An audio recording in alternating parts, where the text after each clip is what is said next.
you were trying to do. Am I right by saying that?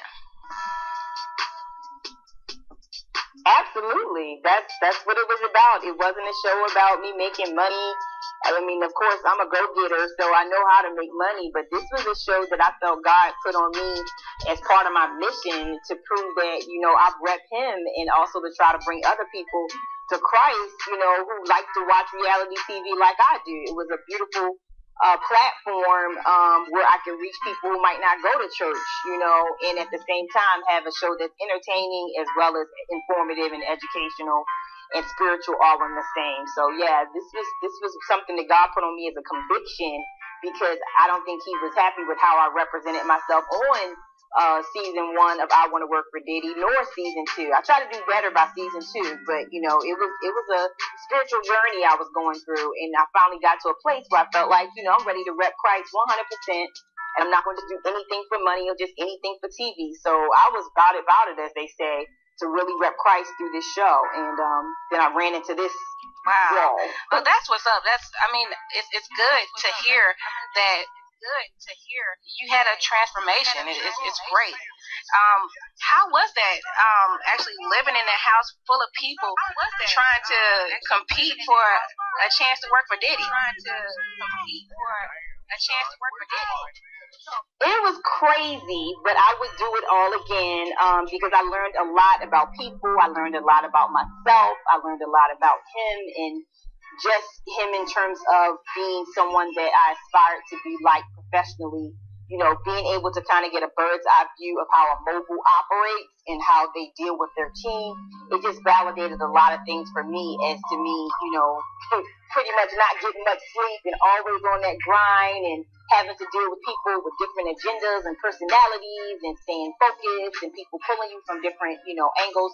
It was a challenge though. I mean, anytime you're in a situation where, you know, you're supposed to start out working as a team, but you're working amongst a group of people that are actually competing with you, you know, it's like walking into your event with a room full of haters. You know, how much love are you going to get? If everybody in the room wants to be you, how much support do you think you're going to get? And so I think a lot of people would be challenged in that situation. Most people don't know. Before I went on the Diddy show, you know, I was making 6 figures. I lived in a 7,000 square foot mansion by myself. You know, I was already fairly successful in my own right. So a lot of people who knew me were like, why would you even do a show like this? You have your own offices, you have your own staff. Like, why would you reduce yourself to trying to be Diddy's assistant? And I have to say about that when you're presented with opportunities that allow you to grow, sometimes you have to go backwards to move forward. Sometimes you have to humble yourself. So, you know, I wasn't egotistical enough to think that I couldn't learn from somebody who was worth $400 million at the time. And now, you know, on the top of Forbes worth like $700 million. So I think I was smart, and also it was a platform for me to get my name, my image, my brand out there. I knew that if I won, it would be great, but if I didn't win, I would at least hope that I could, you know, leverage it to show what my skill set was. And even amidst people hating on me and working against me, I was the only one most people remembered from the show. And then I was the only one that, even though I didn't win, I was the one that they used kind of as a, I guess, as a draw for even the last episode. And then, or cliffhanger, if you will, whether he was going to, you know, fire me or really bring me back. And then I was the only one they brought back for season 2, where I got to be a mole, and I was working undercover for Diddy, and the other contestants thought I was coming back to compete, but they didn't know I was reporting back to him. And he ended up selecting the person that I recommended, and she did pretty well over there. And so it's all good. And I got to show my hosting skills, which is what I wanted to be able to do. So I think people started to get a taste of who I really was, you know, by the time, you know, the second season came around. So it was a blessing all the way around. Okay. And for those of you that didn't know and that think that this may be her trying to get some more publicity or some money, just understand that she already had bags of money before the show and before this trademark issue. Well, Poprah, if you could just stay with us for a few. We're gonna play a little bit of music, and then we'll finish out the interview. Okay, thanks. Is that okay with you? Absolutely, thank you. All right, stay tuned. WMQG 106.5. It's the Made Mynz Morning Show. Face Card Friday. Fix your face.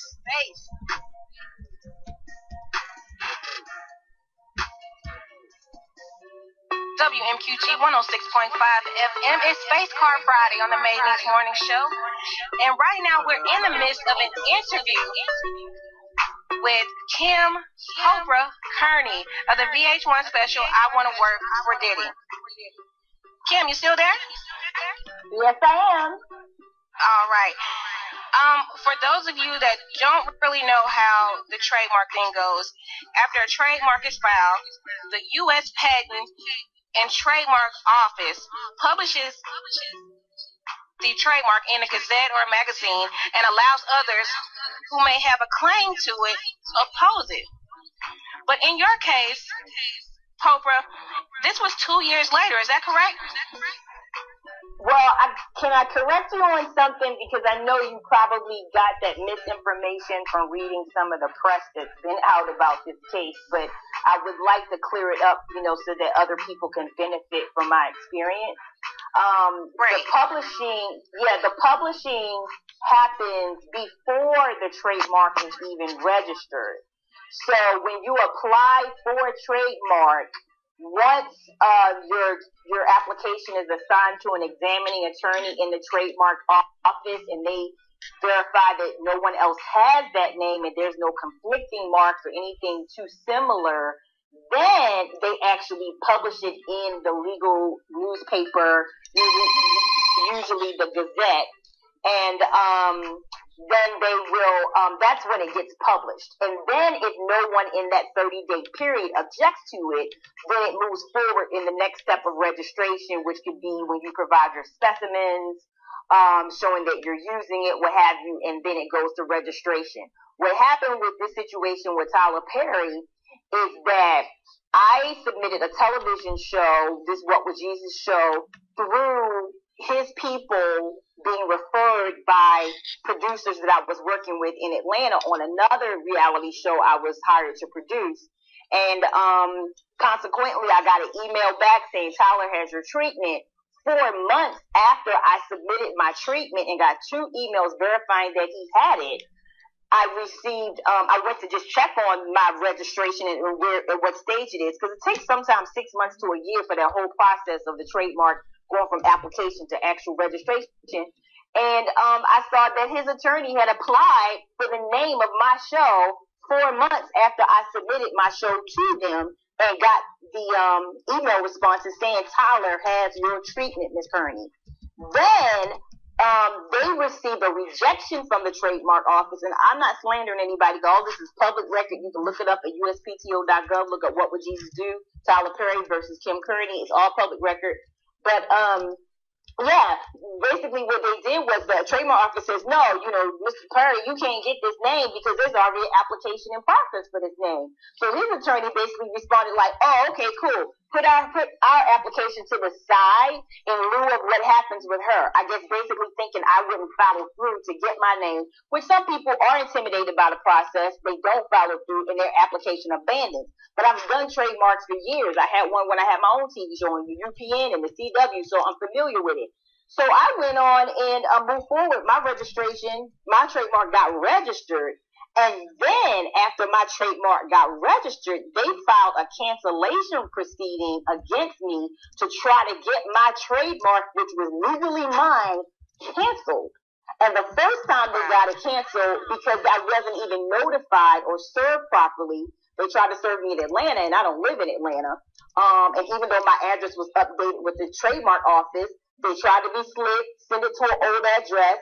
But the law says that if the mail is not received and it's returned to you, which their attorney would know, you're supposed to notify the board. They didn't notify the board. So basically, my trademark was canceled for a lawsuit I didn't even know I was in the middle of. When I formed the trademark office that I was never notified, I was able to get my trademark reinstated. So I got it back from them. Then you would think it would be over. Mind you, I'm fighting this good Samaritan, big Christian guy, laying hands on T.D. Jakes, wants to save the homeless, wants to everybody believe he's a good person. First of all, why am I in a legal battle over a Christian TV show name with somebody who's supposed to be like the prominent Christian? It didn't make any sense to me. Who I then pitched my show to in good faith in the first place, So it's the feeling of betrayal and being stabbed in the back, and then them aggressively continuing to try to take something from me that was legally mine, that I presented to them in good faith, was just like devastating. And then you're fighting one of the biggest people in the entertainment industry by yourself.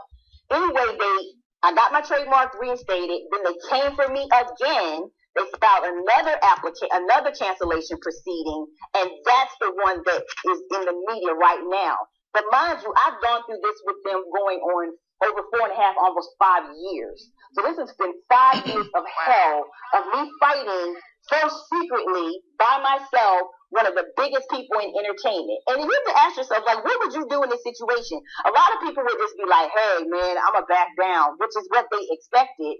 Or I'm just going to quit. I'm going to give up. Or I'm not going to talk about this publicly because, I'll get blackballed. You know what I mean? So I was always in that inner battle, knowing like not everybody's your friend. Celebrities are like, yeah, girl, he's dead wrong for that. But then publicly they don't want to say nothing because they're worried about their own career.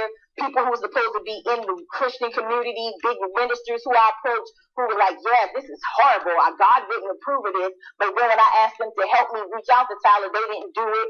His family members who said they reached out to him on my behalf, and they knew that he was wrong and that they hooked me up with him, then him tell them basically like, mind your business, I'm handling it or whatever. He didn't want to talk about it. And I'm just saying, this is a guy that so many people admire, just like I did. I looked up to this man. I thought if anybody would be ideal to help me produce a What Would Jesus Do show, it would be him. Because when I first started presenting it to networks, they were like, oh, this is a great concept, but can you change the name? Can you take Jesus out the title? And I'm like, you didn't take Diddy out of his show. You didn't take Oprah out of her show. There's power in the name of Jesus. How are you going to tell me to take Jesus out of the name of his show?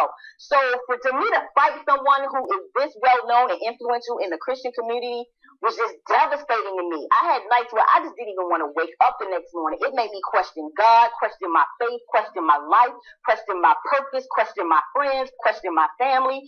This was a nightmare. And I just don't wish this on my worst enemy. I promise you I don't.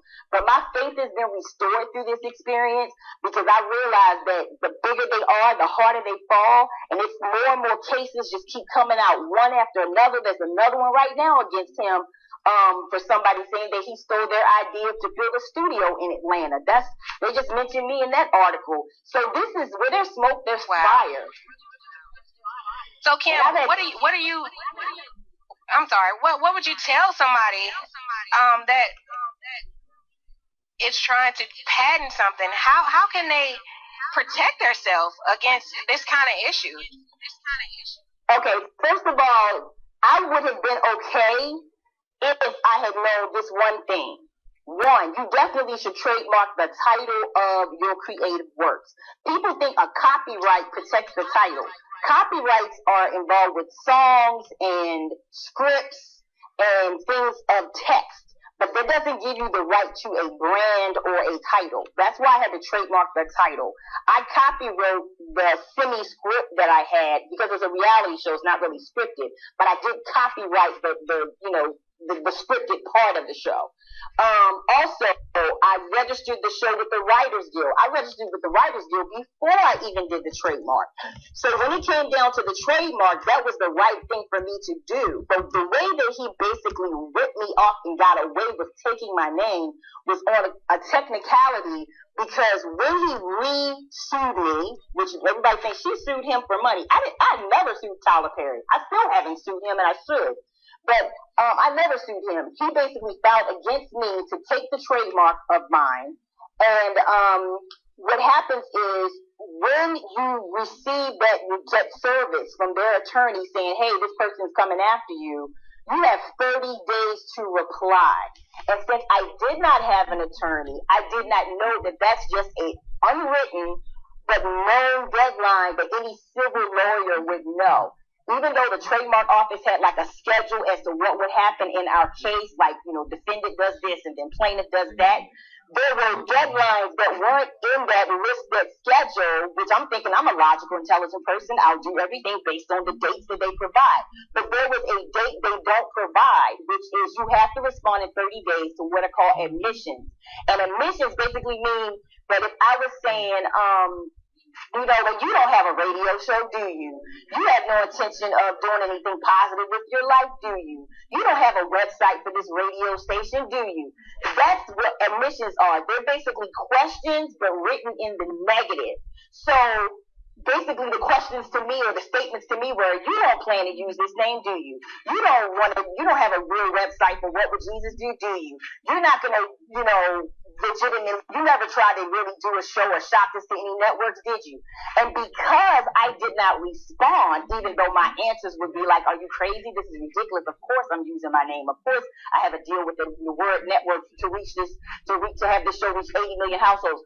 Even though my responses would negate everything they said about me, because I did not respond in 30 days, they were automatically deemed admitted, as if I said, yes, you're right about everything you said about me and my intentions with this show. All of this true out of my own mouth. That's how it's considered by the court. So basically, no matter all the stuff that he was saying that's wrong, it doesn't matter. It's as if I said it. And that was horrible. That was horrible. And it wasn't that I didn't want an attorney. I called over 100 different law firms, I swear. But I have to say it, the black attorneys were like, oh, you know, we don't want to be involved with that, you know, politically. We don't want to have an issue, especially the ones based in Atlanta, you know, which is amazing. Even people who said they were Christians still weren't going to do the right thing. And then other attorneys, which happen to be mostly non-African American, who were like, I don't care about Tyler Perry. I'm not impressed with him or whatever, but he's rich. So he's going to drag this out for years and years. And so we're going to need a $50,000 retainer. Well, I don't know too many people who can just give away a $50,000 retainer to fight for a name of a show, you know, that's not funded yet. So pretty much that put me in a bad position where I had no legal help. And that was the mistake I made by not replying. So this is how he won. He won on a technicality. And the bad thing is, for everybody who's an entrepreneur listening, think about it. If you were up in a criminal case, you would automatically get a public defender. But if somebody tries to steal what you have from as far as the intellectual property, that's a civil case. And if you don't have money to fight them, you're screwed. Like if Apple wants to steal your app, if Kellogg's or the Bisco wants to steal your recipe, if Shawn John or Fubu or whoever, you know, I don't know, Chanel wants to steal your clothing design, you're screwed if you can't afford the legal power to fight them back. And that's what's sad. This is how people like him get away with ripping off the underdogs, because they know that you don't have the financial, you know, ability to get the legal help that you need. And that is sad. And that's devastating. But you shouldn't have to fight somebody who's supposed to be a man of a God in the first place. And that's more sick. So at this point, with what they're saying is that he has won the patent. What are you planning on doing now? What is your next action? Yeah, it's a trademark. I just want to clear that up, and I'm not trying to, you know, be sassy with you or anything. I just won't want to. No, I understand. People. Yeah, patents. Sorry, you guys, my phone's blowing up. But patents are strictly for inventions and processes. Okay, but trademarks are for brands, brand names, company names, and things like that.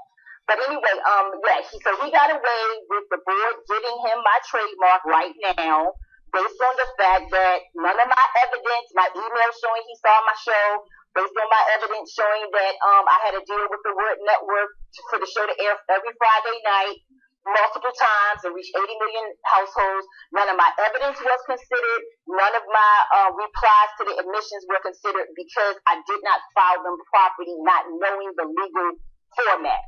Okay, and the legal time frame to do it, because I didn't have an attorney.